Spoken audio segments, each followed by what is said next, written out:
तारीख गवाह है, जिस भी मुल्क में कट्टरपंथी और दहशतगर्दी सिर उठाती रही वो मुल्क बर्बाद होते गए। पाकिस्तान ने यही किया, इसीलिए पश्चिम वाला पड़ोसी बर्बादी की कगार पर पहुंच चुका है। वैसे पूर्व वाले पड़ोस में भी हालात बहुत अच्छे नहीं हैं। फौजी बगावत के खिलाफ म्यांमार सुलग रहा है, हालात भयावह हैं। ये रिपोर्ट देखिए। रंगून की सड़कें आक्रोश और विरोध के क्रोध से सुलग रही है।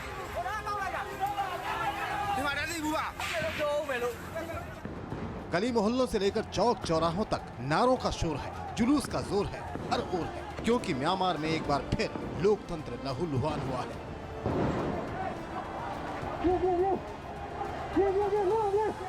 जमहूरियत का जनाजा निकालकर फौजी जनरलों ने रंगून की गद्दी पर कब्जा कर लिया, जिसके बाद से हमारे मुल्क के पूर्व वाले पड़ोस में पारा गर्म हो चुका है। गोलियों का शोर, ताकत का जोर और हर ओर करहाती इंसानियत। म्यांमार की सड़कों पर मौत का तांडव मचा है। रंगून की सड़कें बेगुनाहों के खून से दागदार हो चुकी हैं।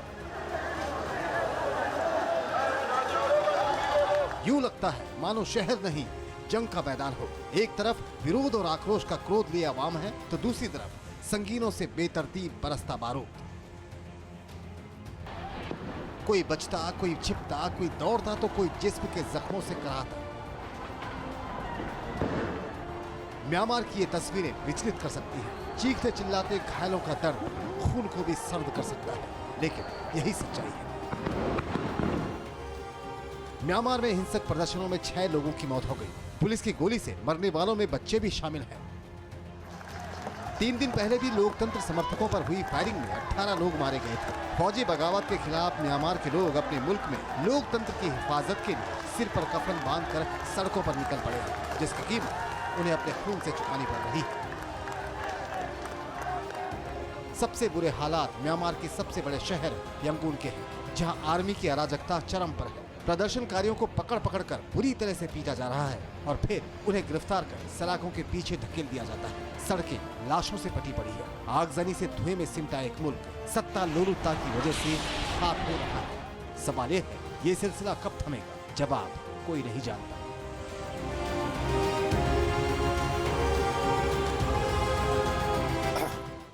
हमारे देश और म्यांमार की हजारों साल पुरानी साझा विरासत है। पूरब का यह पड़ोसी कभी बर्मा के नाम से भी जाना जाता था। पूर्वी एशियाई देशों के बीच ये स्वर्ण भूमि के तौर पर मशहूर है। म्यांमार के शहरों के ऊपर से गुजरें तो पूरी जमीन के ऊपर सुनहरी चादर सी तनी नजर आती है।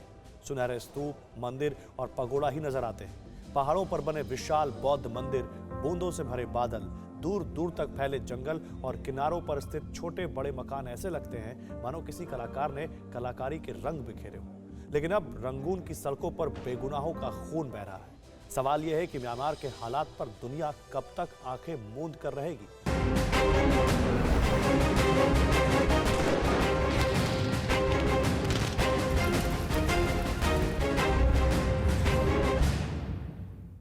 परवाह देश की, सोमवार से शुक्रवार रात 10 बजे TV9 भारतवर्ष पर।